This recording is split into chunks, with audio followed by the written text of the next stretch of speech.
Bonjour à tous et bienvenue à notre session livre hebdomadaire de Digital Africa.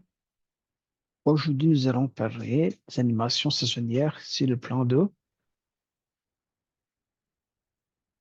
un service qui a été développé par l'équipe Digital Africa pour le suivi à court terme des plans d'eau continental en Afrique. Je m'appelle Joseph Tuichimire, je fais partie de l'équipe de Digital Africa.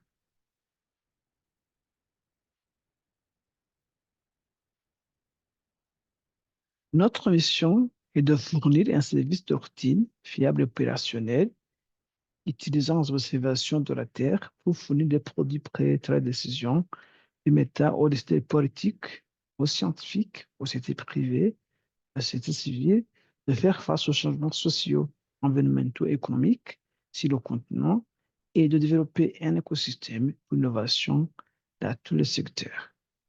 Notre mission, c'est de traiter des données librement accessibles et disponibles pour produire des produits prêts à être utilisés par différentes institutions sur le continent. Tout a été réalisé en étroite collaboration avec la communauté Afrigio et à travers laquelle Digital Africa écoute les besoins d'information, des défis et des priorités du continent africain. Digital Africa exploite et développe les capacités existantes pour permettre l'utilisation des usages de la Terre afin de lever les principaux défis à travers le continent. Notre principe de gouvernance s'est basé sur l'accès libre et gratuit des données de l'usage de la Terre, les services opérationnels qui couvrent tout le continent, la transparence, la diversité et l'inclusion ne laissons personne de côté. Les sujets principaux sur lesquels nous travaillons, c'est surtout l'agriculture et la sécurité alimentaire, les sujets à l'eau et les inondations, la dégradation des terres, l'urbanisation et l'érosion côtière. Nos produits et services ont été co-développés en collaboration avec nos partenaires partout sur le continent, surtout le Centre africain au Nigeria, OSS en Tunisie, Agrimet au Niger, le CSE au Sénégal, le Centre LCMRD au Kenya et d'autres agences spatiales nationales à travers tout le continent. Nous nous alignons aux objectifs de développement durable, mais aussi à l'agenda 2063 de l'Afrique. C'est l'Afrique que nous voulons. Nous basons sur une approche Open Data Cube où nous recevons des données à partir des agences spatiales, nous les traitons et nous hébergeons les données prêtes pour l'analyse sur notre espace en ligne pour un accès gratuit, même pour les usages commerciaux. On peut traiter les données sur le web ou bien les télécharger et travailler sur nos PC. Et les données couvrent tout le continent. Et on a mis une plateforme d'apprentissage en ligne qui équipe les utilisateurs des connaissances requises pour la manipulation des données d'observation de la Terre, surtout en utilisant le codage Python. Bien sûr, nous allions avec les ODD, comme je l'ai dit auparavant. Beaucoup d'interfaces pour l'entre et la vie plus facile à nos utilisateurs. Pour les cartes d'Africa, qui est une interface interactive, facile à manier, basée sur le simple principe de mapping. Notre sandbox, basé sur le code Python, qui nous permet de faire des analyses robustes, exporter les données brutes et les résultats en forme de cartes, tableaux statistiques, des graphiques. Et ainsi de suite. Voici vous connectez à travers vos logiciels classiques, comme QGIS ou QGIS, et passer à l'analyse directe des données Africa et aussi les intégrer avec les données propres à vous. Si jamais vous voulez améliorer votre connaissance sur la manipulation de nos données, en particulier, et de façon de la Terre en général, nous avons des cours en ligne qui vous équipent des connaissances Lokis. Nos services de suivi des plans d'eau sont là pour surveiller tous les plans d'eau sur le continent africain et ça nous permet d'informer la gestion durable des eaux continentales. À travers notre service, on a pu identifier plus de 700 000 plans d'eau saisonnières et permanentes. Un plan d'eau est juste statique si, à partir de 1984 jusqu'en 2022, on peut le voir plus de 5% des observations en capturant l'étendue maximale de ce plan d'eau.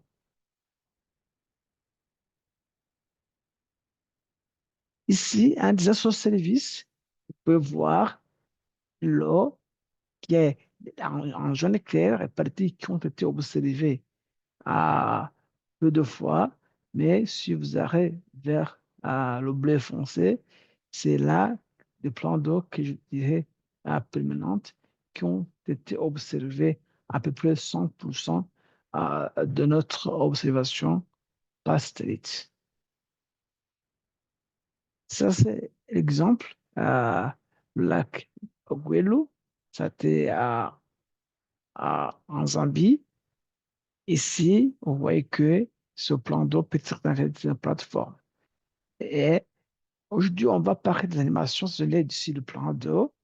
Et cette session nous permettra de comprendre comment il y a des animations pour la composante de série chronologique du plan d'eau, ainsi que des données récapitulatives provenant des observations de l'eau depuis l'espace, les données sur les précipitations, surtout les données TIPS, et des images en vraie couleur. Les étapes à suivre seront chargement et préparation des séries chronologiques mensuelles, des données géomad lentes et des données pluviométriques, dérivées des données CLIPS, données globales de précipitation. Création d'animations qui montrent les changements mensuels saisonniers de l'étendue d'eau pour un plan d'eau sélectionné. Ici, c'était l'exemple du lac Bangwelu en Zambie, dont on avait défini les coordonnées comme suit. Ici, il faudra d'abord sélectionner un plan d'eau sur lequel va porter notre analyse. Et par après, il faudra analyser la série temporelle de son plan d'eau. Comme vous le voyez, notre plan d'eau ici semblait plus ou moins statique, sauf en 2005. On a une petite augmentation, mais en général, c'est plus ou moins statique, mais aussi en 96, je dirais. Aussi, vous voyez que le plan d'eau avait connu une diminution. Et par après, on va charger des données de précipitation, des données CHIPS.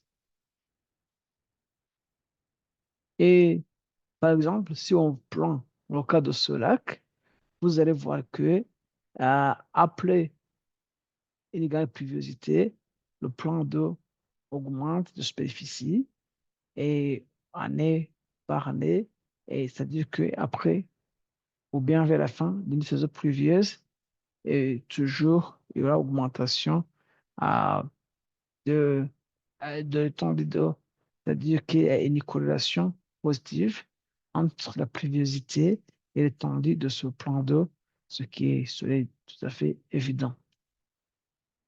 Ici, on avait aussi essayé de voir Motera, le réservoir de Motera, c'est en Tanzanie.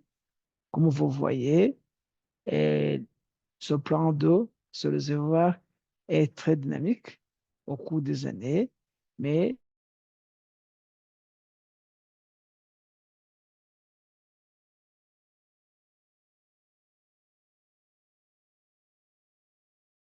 ce qu'on voit, ce réservoir a été plus ou moins stable à- en superficie vers, vers la fin de l'année, le début de 2023.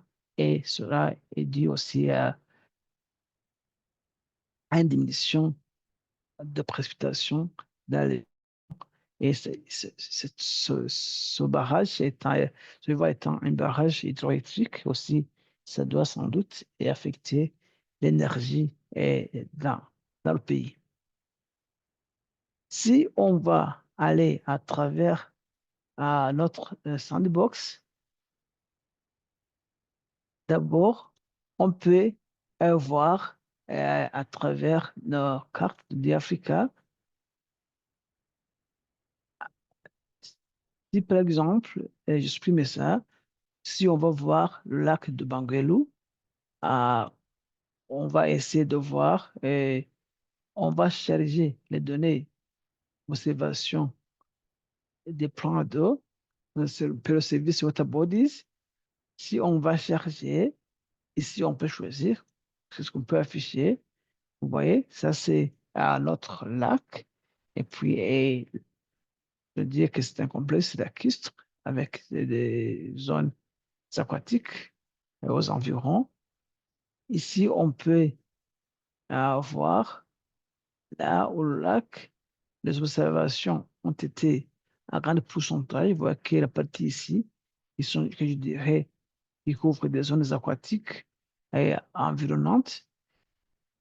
Et les observations ont été entre moins de 30% et moins de 10% au cours de l'année, alors que en bleu, à partir de ici, bleu, vert, bleu foncé, les plans d'eau sont plus ou moins permanents et dans notre région.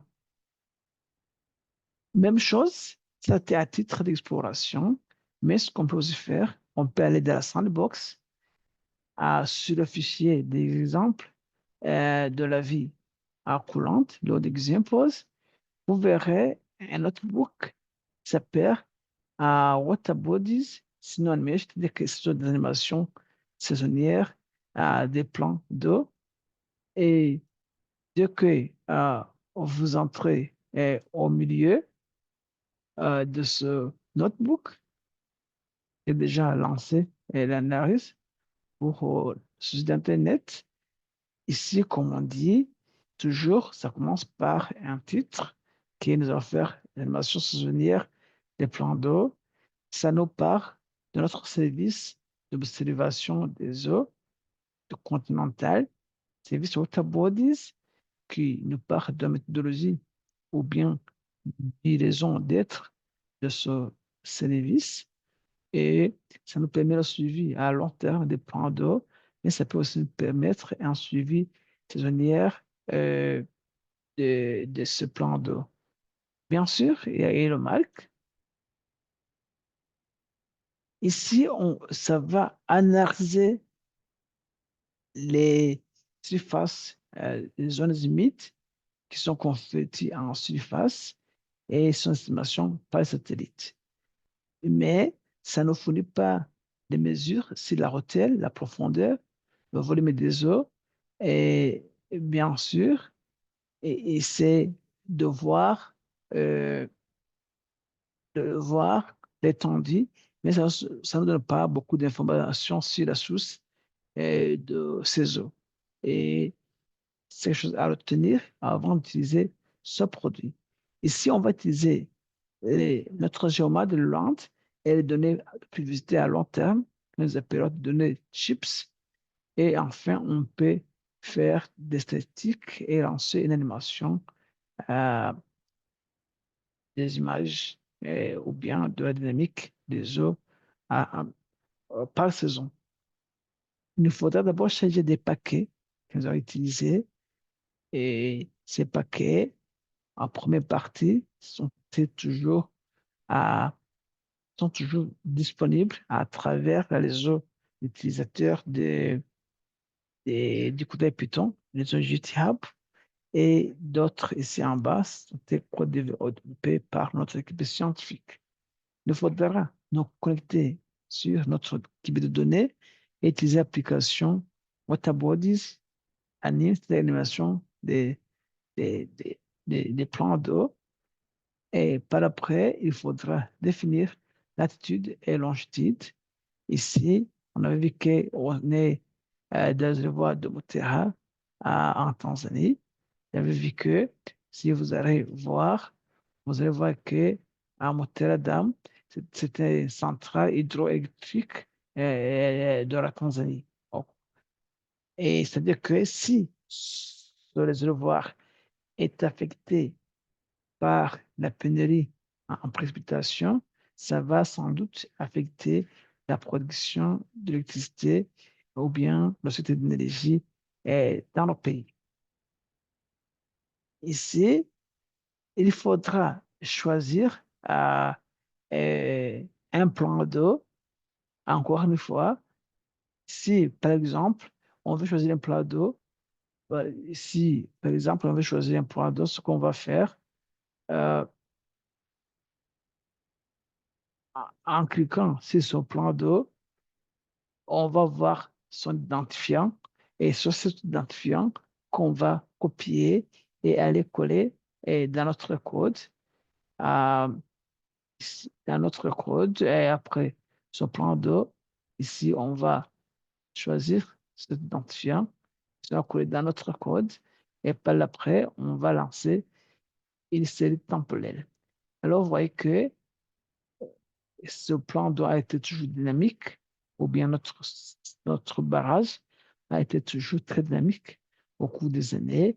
Mais en bas, on va voir que après une saison de pluviosité, la quantité en augmente et aussi la superficie aquatique va augmenter également.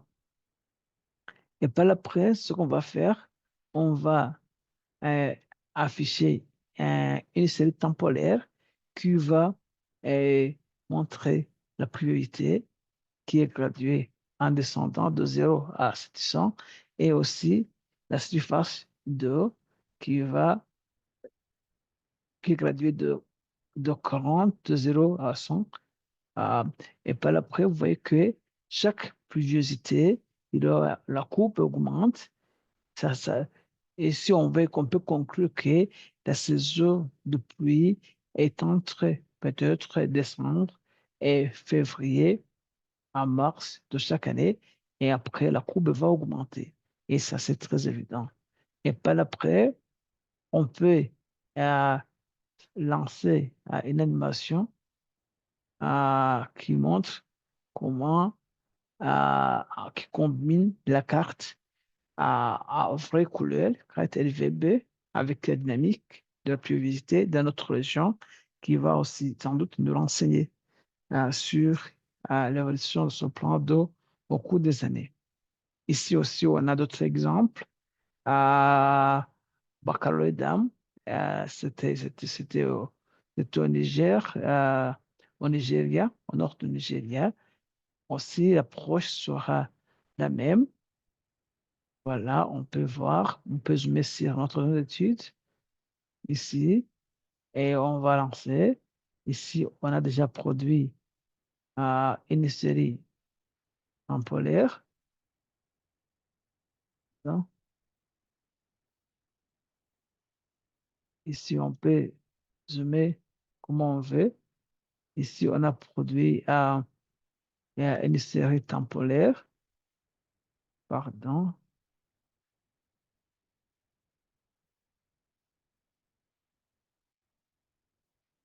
pardon.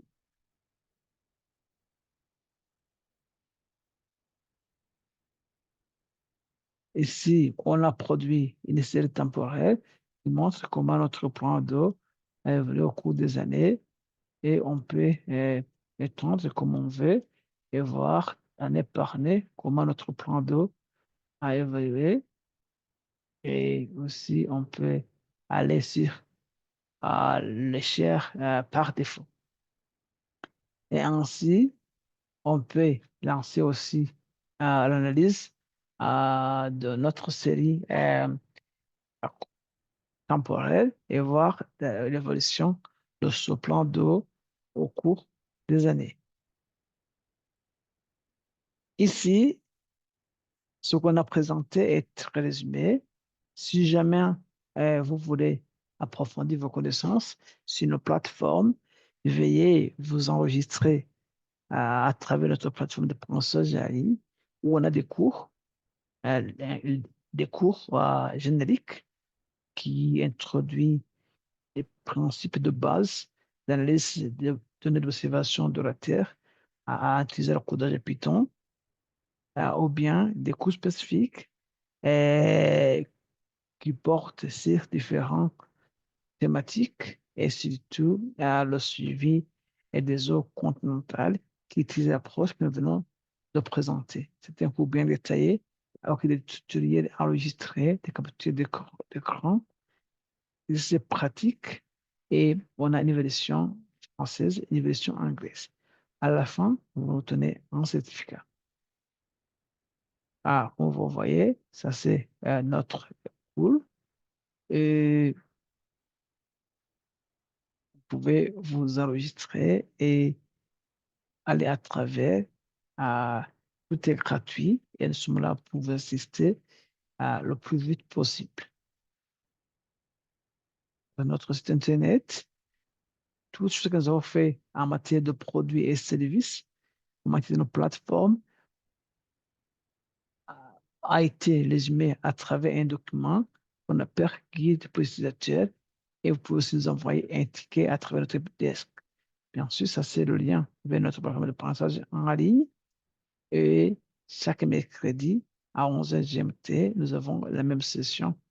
Et nous avons été en français et anglais. Mercredi prochain, la session sera bien sûr en anglais. Nous remercions nos partenaires et vous aussi les participants à cette session. Et si jamais vous voulez vous renseigner sur nos produits et services, veuillez nous envoyer un email. Kenneth et moi-même sont toujours disponibles. Et nous apprécions votre feedback. Si vous pouvez scanner la figure et nous envoyer comment améliorer nos services, ce sera une grande contribution à la suite de notre programme. Merci beaucoup à tous. Et questions, réponses, interventions, à vous la parole. Merci.